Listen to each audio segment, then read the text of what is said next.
argue that it may actually get more collaborative. You can essentially customize our tools more with their knowledge. Right. And enabling that essentially gives them more ability to have a custom version of our tools. So you can argue that, yeah, the collaboration becomes even stronger. The part that, of course, we all wish is that everybody would share the learnings and the knowledge, but practically speaking, I don't foresee that, because these are all, obviously, our customers are all, many of them are competing with each other and they don't want to share the knowledge, so I don't foresee that happening, which is why I expect we will have essentially lots of customized solutions for various different customers. That's just unavoidable.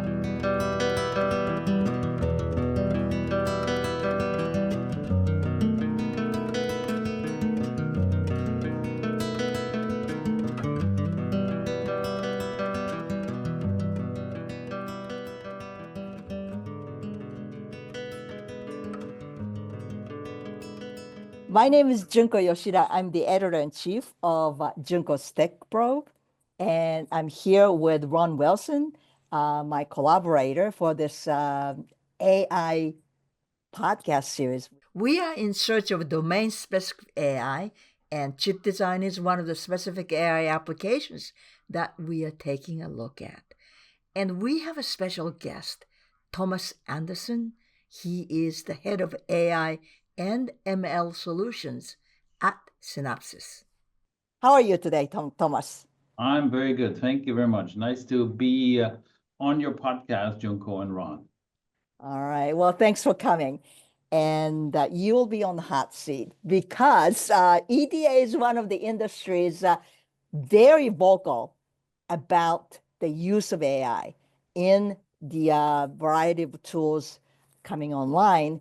And we have a lot of questions, but before we get to specific technology questions, I have a few big questions. When you talk to your customers, mainly I think semiconductor design guys, what do they want AI to do for them? I mean, what's their expectations? Let's start from there. Yeah, that's a very good question. To be honest with you, what they expect AI to do is what they've always wanted to be solved. So the problems they've been facing for decades, to be honest, but of course that are accelerating, is essentially automating the chip design flow. In fact, I recall, I don't want to name him by name, but a few years ago, I was talking to a high-level technologist at one of the big software companies, one of the FANG companies, and they're more familiar with software development. And that person told me, he said, I'm fascinated by chip design because I just don't understand why it takes a year or 18 months to build an entire chip. How is this possible when, you can write software in, well, maybe not days, but definitely in weeks or months, and you just compile and ship it. But, building a chip is essentially still a very, very labor-intensive task. It requires an army of people. And what our customers expect from us is that, they can do more with less people. So time to market, I think, not having to wait 12 to 18 months to do the next generation chip, doing it with essentially less engineers. And of course, also there's always a focus on better performance, right? Lower power, smaller chips, faster chips, and things like that. So these are sort of like, to be honest with you, these are the age-old topics. So the problems we're solving haven't changed. The only thing that has changed is the tools we're using to solve those problems. So that's it in a nutshell. Right. So the age-old problems now being solved with new technologies. That's right. Now, given that though, your customers are not necessarily AI experts, right? Their job is designing chips. Maybe their chips are designed for AI processing, but the AI models, knowing what AI models to use for specific tasks they want the AI to do, they have no idea, do they? Well, I think they have more idea than like your average consumer, for example. But of course, we want to deliver a product that is easy to use. Maybe not as easy to use as your iPhone, where you just push a few buttons, but definitely easy to use. So in some sense, I would say our customers, I wouldn't expect that they need to have necessarily a lot of AI knowledge to use whatever AI applications we're developing. And it's similar with any other software. You don't necessarily expect that the end user needs to know exactly how things work as long as they work, right? Part of the reason that Ron and I started discussing how to cover artificial intelligence was that we weren't quite sure that I think we read a lot of things about how quickly new AI models are coming online, and there's a lot of talk about different types of AI models, right? And we're not sure if general purpose AI models can be applied to every specific different application. Especially, I would imagine something like EDA is a little different. What do you Well, think? I would say it's very different. And to be honest with you, I've been saying that for years actually. Like I started my AI journey roughly 2017, and at the time, generative AI was not yet the hot topic, but we know we looked into other techniques, and we've developed some things like AI optimization, for example, to optimize chip design process, which is helpful. But the one thing I've been saying pretty much every time when I give a talk, I'll do the comparison to self-driving cars. And I tell people, think about it. We still have not solved the self-driving car problem. I mean, we've made good progress, right? We have Waymo cars now driving in San Francisco, expanding now here to like our local area. And I think they're actually pretty good. And still, we're not at the point where you have level 5 self-driving cars. And then I remind people that think about it. Generally, is it difficult to drive a car?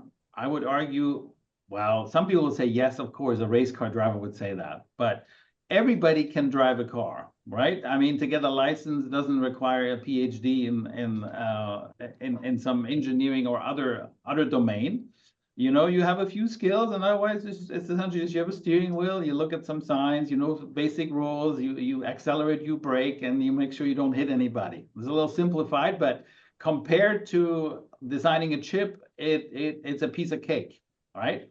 And yet we do not have automated car driving yet.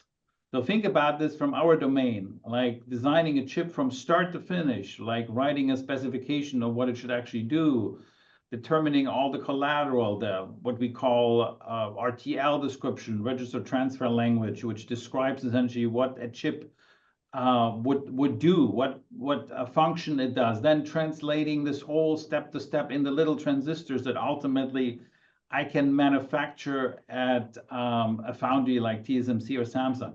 That is such a complicated process that, you know, even just small pieces, automating small pieces already is a huge success in this highly complex task.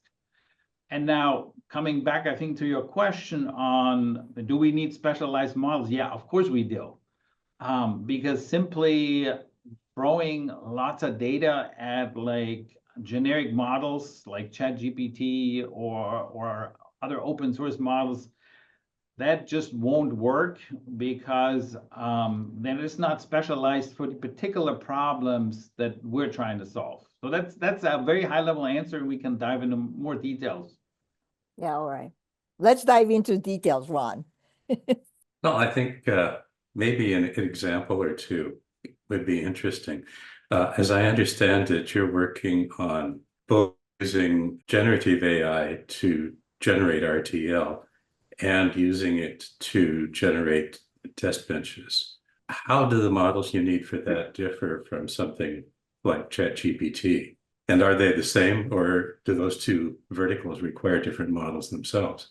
Yeah, that's a very, very good question. I think that's a very good example. Let's take the example of, I would say, RTL generation. So I can, of course, use ChatGPT and I can write basic Verilog constructs, for example, right? One of the problems is how do I know that the Verilog I've created is actually correct, that it meets my performance requirements? And that can only be done if you build a specialized model where essentially you fine-tune your models to make sure that you have essentially an entire chain where you run your test set through the generation. You double check with actually EDA tools where you then synthesize it, make sure it meets your performance requirements, run it through formal verification to make sure that actually this exact RTL meets your performance metrics. It's sort of like, if I may compare this, let's say you ask ChatGPT to make a beautiful picture. It's very like, how do you describe, like everybody has a different opinion on what's beautiful, right? But when it comes to what we're creating, there's no subjectivity. It's either right or wrong, right? And just writing, I could write code, for example, I could generate code. Maybe it's even correct, but maybe it actually is poorly written in a sense that it has too many levels of logic, therefore it doesn't meet my performance requirements.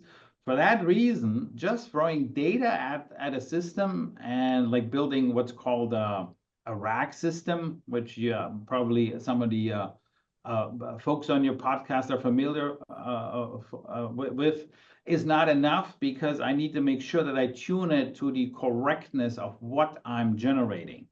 Right? So that's one of the main reasons why we need specialized models. Having said that, of course, we built our specialized models on top of building blocks. Like you can take existing models. There's lots of open source models, for example, that have been trained on basic constructs. For example, if I have let's say I have a chatbot, I don't need to retrain the system the English language. It already understands that, right?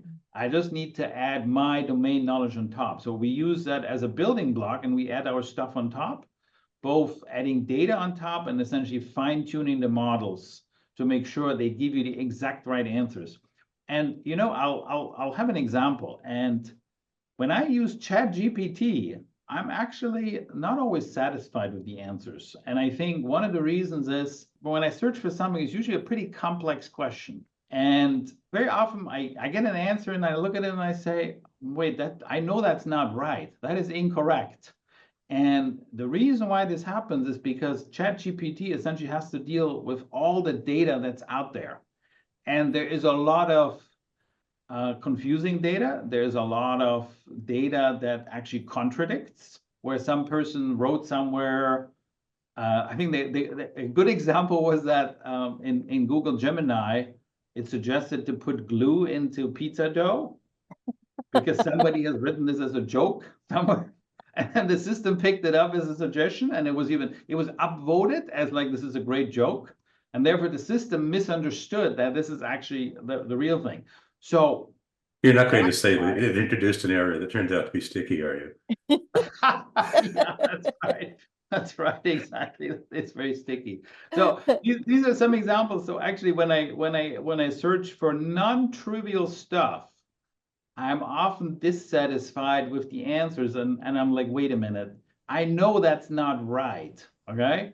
And anyway, in our world, we cannot build systems like that. I cannot be wrong. A human isn't 100% right either, but I need to at least, kind of like the self-driving car, I need to be better than the human, or at least as good as human, but I want to be better than the human. So that's one of many reasons why we need to build domain-specific models.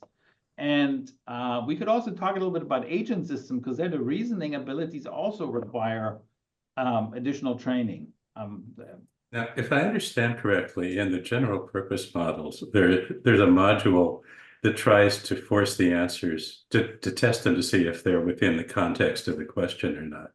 Mm-hmm. Is that similar to the models you're building, or do you actually have to build a version of a verification chain into the model to reject incorrect generated code? It's the later. We built a version where we actually have a whole chain, a whole tool chain that helps us train the tools, right? So it's sort of like, you know, the example that I gave about pizza and the glue. Like, I actually feel bad for the folks at OpenAI and all the other guys building their models, because they have so much misinformation in there. It is actually extremely difficult to automate this, because how would I automate correctness of all these things? I need lots of people that double check and say, no, that's not true. To some extent, you can argue that the fact that we have a tool chain that can verify that whether something is correct, whether something performs, actually helps us. I can build an automated chain where I use existing data points, like existing snippets of RTL. I can even generate synthetic RTL since I don't always have enough data. And then I have a tool chain that actually checks for me. Is it correct? Is it not? And that's how I can significantly improve the accuracy of my models and, deliver something to a customer that actually works satisfactorily, right? Mm-hmm. That raises two interesting questions in my mind, probably because of the emptiness of my mind. One of them is the question of training data. It seems like there's all sorts of issues there. For a given category of RTL block, for instance, there can't be a whole lot of applicable training data. And a lot of it would be coming, I assume, from open source sites where you really don't know whether the designs are correct or not. And I've seen arguments that using synthetic data don't actually change the accuracy of the result because they're statistically not independent from the other data. So how do you go about dealing with that? Yeah, the data accessibility has always been a problem, I think, especially in our space, because the amount of open source data is limited. And I would argue that the open source data typically isn't the cutting edge stuff, right? So I think there's multiple ways to approach that. Number one, so obviously the models have all the open source Verilog, for example, content already pretty much built in. And we may tune them a little bit more to double check that in fact they're correct. Now, we do have additional data, of course, because we, at Synopsys, we also a big IP provider. So we write a lot of RTL ourselves, and of course that can be used to train our systems. In addition to that, what is crucial is to do training at the customer site. So every customer has their own data, right? And a lot of it is proprietary. They will not ship it to us. They don't want to share it because obviously they have competitors. So it's sort of like compartmentalized world out there. The big customers have more data, so they have an advantage versus the little guys. But if you have essentially a tool chain where I can take this data, run it through, check the correctness, and then train the system. I can do that first at Synopsys. I pre-train my models, and then I can customize it at the customer side with the customer data, and that data doesn't ever have to leave the customer premises, right? It stays on site. It essentially just becomes a weight in my model, so to speak. I think that's very attractive to our customers because suddenly they have a specialized version of our tool for them. It's different from traditional EDA tools where everybody gets the same tool. I mean, everybody customizes a little bit, makes their flows, there's some different settings, but that's just, a small amount of customization. Here, the beauty is actually you can use our tools and our framework and you can customize it exactly to the data that they have, and your version will be different than the one that the competitor uses. So that is extremely attractive that you can do that. Do customers actually have the computing horsepower on site to train a model? It depends on the customer. I think everybody wants to have the compute power, right? So I think the large customers that we deal with, yes, they do. The medium, the smaller customers, they're all, purchasing the compute power. The truth is, since when I ship to a customer, I'm not building a model from scratch. I'm just taking our existing model and I'm essentially adding additional data or fine-tuning the weights in the neural network of the LLM. So that compute isn't as big as you may think. It is not insurmountable, the amount of compute that's required to do that. You're not starting from scratch. You're just doing the tweaking. Yes, exactly. Yeah. Yes, sorry, But Junko. actual customization task, that's been done by the customer? Yeah, that is being done with our help, of course. Essentially, what we provide is we provide the whole pipeline, right? We have a system, we provide a data pipeline and like the tool chain, And then you can, for example, take RTL or add documents or add recipes when it comes to like automation of workflows. Everybody has their own secret sauce. Yes, that you can add that into our system, and we are working with customers on making that happen. Wow. The other thing I wanted to ask about in this context, in my experience, setting accurate design requirements is a very hard task. And even when you're good at it, they tend to evolve all through the design process. But that's a human process of the RTL coder looking at the requirement and saying that can't be right, or only a moron would do it this way. Or the verification engineer is looking at something and saying, these two assertions contradict each other, that kind of thing. How does that happen when you're using AI tools to generate code or to generate a test bench? That's a very good question. And I would say, to me, that comes once we go towards full autonomy, which I think is obviously several years out. At this point, I completely understand what you mean. Like, while, for example, I could take maybe a spec and I could have a system translate it in RTL, and the RTL will verify it and will say it's all proper. It could theoretically make mistakes by misunderstanding the intent that was described in the spec. And it could even be that the spec was ambiguous. So that is a very good question. And, I think it comes down to, will we ever get to the point where you have complete automation, where I can actually take an intent spec and completely understand it without a human in the loop? I think a human will still be there, because even if you think about it today without AI, you can imagine that if somebody writes a spec of an intent and then there's a designer that writes code according to this, I'm sure there is many cases where they go back and say, I'm not sure about what you mean here. Did you mean it to do this, or do you mean to do that? I've never seen a spec that is 100% non-ambiguous. There's always room for interpretation. And that is also because of human nature, right? So I think for a foreseeable time in some of these tasks that are like, especially outside of the EDA tool loop, like the intent specification, which is like a natural language description, I think the human will be in the loop for quite some time. And then maybe the system will ask, hey, I looked at this and I'm not clear. Do you want this or do you want that? So I think you will need this type of oversight, for I think for quite some time. For where we are today, what's the actual input to the AI tool? Is it natural language intent? Is it system C? Is it unoptimized RTL? Where does the tool start?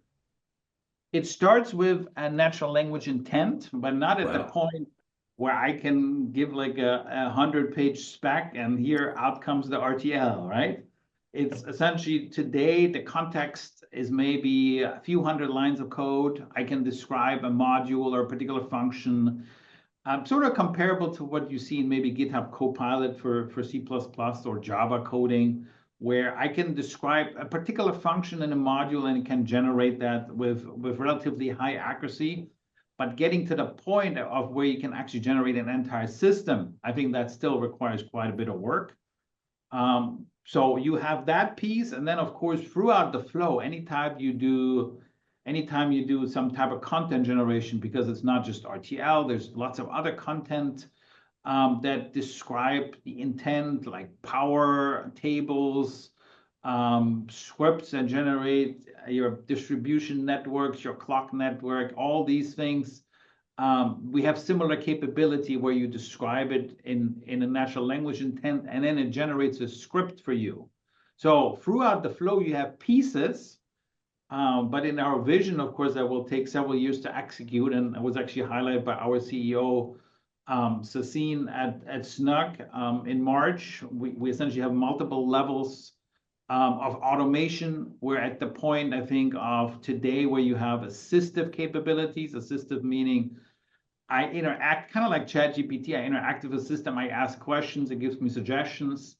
The next level, what we call level 2, is like task level agents. I can give it small tasks. I can say, hey, fix my timing or something in for these timing paths, and it will maybe write a little script and execute a particular chain of thought or tree of thought. And then all the way to ultimately full automation, where a system takes, at least in theory, takes the complete human intent specification and executes and orchestrates all the steps along the way. Obviously, that requires a lot more work. So at this point, we're at like task level agents, right? And we're at the point of assistance. But the human is always still in the loop. And I'll be frank, I personally see that the human will be in the loop for quite some time, because similar to self-driving cars, it takes time to be, completely to really make sure it works, or otherwise you may go off completely in the wrong direction. Well, to my last question, I think, to pick up on that analogy with self-driving cars again, it seems like one of the things we're learning there is that the skills necessary of a driver whose job is to intervene in a vehicle are rather different than the skills of an ordinary driver. Is this going to be true in EDA also, that the verification process necessary for generated code is going to be different than the verification that we're used to? Or will the same verification flow work no matter where the code's coming from? Yeah, I expect changes in the workflow for sure. I mean, and it's maybe more comparable. I mean, in self-driving cars, a little simple because I already, like I said, I have a steering wheel and I have 2 to 3 pedals down there, depending on your preference. We obviously have a lot more knobs, so to speak, in our tools. I do expect that the workflow changes in the sense that, today you have a tool chain, like whether it's in verification or in implementation. Like a typical example is an implementation. You have a bit of a break synthesis, place and route, ECO. Why do we actually have these breakup? It's only because humans can't deal with the whole thing. So I break it up in little chunks, and then I tell an engineer, you're responsible for this part. Okay, you do this, and the other guy does that. So that I expect will go away. I expect that these design flows merge more. There will be less, I would say, for a human to actually specify in terms of like knobs or settings in a tool, because it shouldn't be necessary. I should just be able to say, hey, fix my timing, and the system figures out the rest for you automatically. It doesn't matter what it does under the hood. It can write a little script. It can execute a number of sequence of commands. Doesn't matter to me. I don't see that. It's kind of like going into my car and say, drive me to Whole Foods, and then it just takes off. It doesn't ask me, the details of those steps. It just does it. So similarly to that, I do expect that the workflow changes through this automation and makes it essentially higher level, right? From a user perspective. Do you think we'll see that generative tools make different kinds of errors than human engineers do, and so the verification flow has to be tuned differently? Or is it like formal, where it will find everything no matter what? That's a matter of the training data. If you think about it, I mean, this is more like a philosophical answer, but if you think about it, so first of all, we all know humans make errors. In fact, lots of them. And if I would take a collection of experts, right? So let's say those experts make very few errors, but they still make some. They may all make a little different error, but if I combine the knowledge of all of them, I can, at least in theory, minimize the errors that are being made, because a problem that one person has encountered is now available to everybody. It's sort of like, I give this analogy to self-driving cars. Like, I drive my car every day, and most of the time it's peaceful, right? So how many of us have experienced an emergency situation where you suddenly have to do a split-second reaction to a particular, like, say, do I brake? Do I go to the right? Do I go into oncoming traffic to avoid something? We don't actually know that because I've never done it. So the moment, if I get to experience the situation, I may not know how to react. But if I have a system that has essentially experienced all these scenarios, it can quickly say, oh, I know exactly what you should do, and this is the best outcome if you do this. And it's exactly the same in the design process, right? You combine the expert knowledge from many, many, many, many people, and therefore make it much more powerful than any single best expert could ever be. May I add one more thing, though? I mean, that I have been covering self-driving cars for a little while. And one of the things that people have found out is computer drivers making mistakes that human drivers would have never done before. It's different types of errors. So what Ron is trying to say, I think, ask is that, for example, you said that humans may not have experienced all the corner cases, so they may not be able to react in time. That may be so, but human has the instinct. They have a self-preserving Yeah. instinct, but computers don't. Do you anticipate some of the unexpected errors that computers could make in designing? Yeah. Yes, I completely understand your point, and you're right about that. Yeah. And an example for me would be the folks in San Francisco that put traffic cones on the hood of the Waymos to just stop them. And if there was a human there, he would look at it and say, "What the heck? I can't see. All right, I'll take the cone off." All right. That's a very simple example. So your point is absolutely correct. While we are focused on expert task, I think the system theoretically could make simple errors simply because you assume I didn't have to train the system with this information because, hey, that's common knowledge. Everybody should know that. And that's exactly where the problem lies. I think all these systems are only as good as the training data that I give them. And if I focus only on, super expert things, it will overlook simple things, and then it will make mistakes where you're like, what? Why would you do that? That makes no sense. And it's because, oh, well, I have to treat it sort of like a baby. I have to learn the basics. I have to learn everything. And that's a very, very good point, that I think we will probably experience those things. And then we can, of course, solve it. We solve it by adding that data, but it will appear as like, why did I have to explain that to the system in the first place? It should be obvious. But what we consider obvious, well, I still have to train that, right? So that's very, very true indeed. Yeah. It sounds like the nature of the design process being a collaboration between you and your customer is not really going to change with AI. You're still going to be collaborating on tuning the tool. You may argue that it may actually get more collaborative, right? Because, like I said, you can essentially customize our tools more with their knowledge. Right. And, enabling that essentially gives them more ability to have a custom version of our tool. So you can argue that, yeah, the collaboration becomes even stronger. The part that, of course, we all wish is that everybody would share the learnings and the knowledge, but practically speaking, I don't foresee that, because these are all, obviously, our customers are all, many of them are competing with each other and they don't want to share the knowledge. So I don't foresee that happening, which is why I expect, we will have essentially lots of customized solutions for various different customers. That's just unavoidable, right? In conclusion, that when you think about the use of AI in EDA industry, what would be like the thing that you're most worried about? This is very useful conversation because it's not as though that we put this input and everything was done magically, by AI. No, it's not that. You're mentioning that your customer interaction, the human in the loop, actually that might become even more intense than before, right? I mean, so tell me that what you worried about in order to make the ultimate level 4, level 5 automation in the use of AI in EDA industry.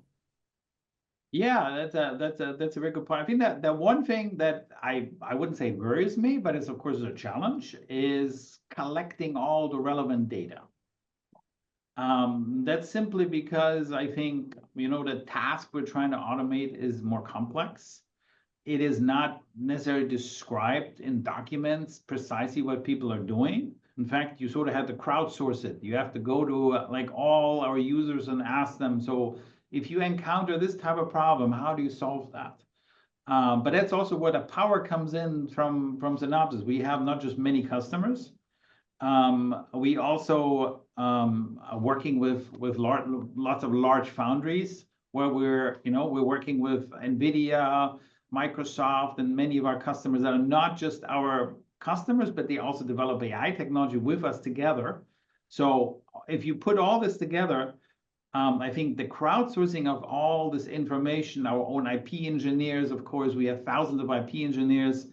Crowdsourcing this to me is how I make this system powerful, right? And how I make it work. And we didn't talk much about agents, but agents is essentially an autonomous and a system that takes autonomous decisions.